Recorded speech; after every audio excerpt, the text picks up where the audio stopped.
On February 2, 2021, the Burundian government announced the resumption of political dialogue with the European Union in order to have the European Union sanctions against Burundi lifted. It shall be recalled that the European Union, Burundi's main financial partner, suspended direct aid due to the failure of Burundian authorities to comply with their obligations under Article 96 of the COTONOU Agreement, with regard specifically to respect of human rights, democratic principles, rule of law, and good governance. These sanctions were taken in March 2016, following the massive violation of human rights in a country that began in April 2015 to repress the people who opposed the illegal third term of office of the late President Pierre NKURUNZIZA. Curiously, the resumption of this dialogue coincided with the closed-doors conviction by the Supreme Court to life imprisonment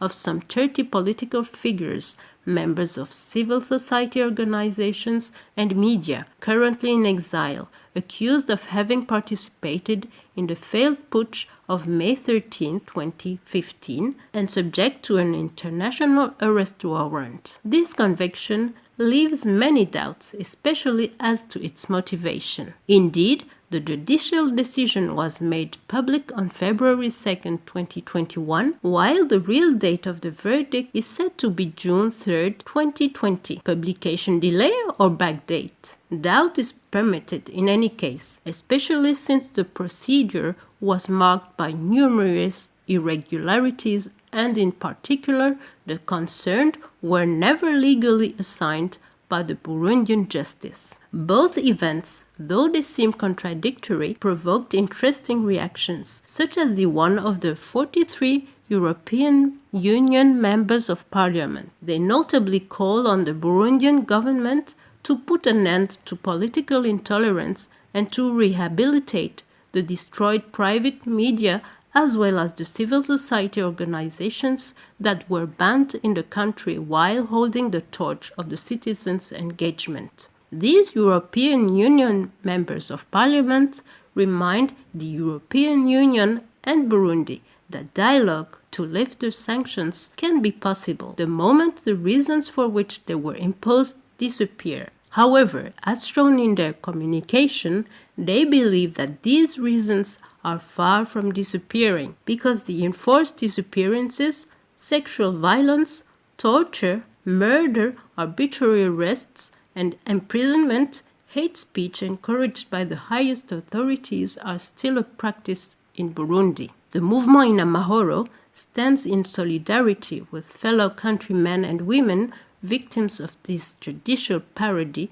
that condemned them not only to life imprisonment, but also to unjustified and exorbitant compensation than the spoliation of their wealth. The Mouvement Inamahoro would like to remind all Burundians that silencing contrary voices is synonymous of rejection of democracy and a signal of the determination to break any initiative aiming to denounce violations of the rules of good governance, rule of law, and respect for human rights by this government called parent state, l'État vieilli. Who is this parent state discriminating, killing, dispossessing, and forcing his children to exile?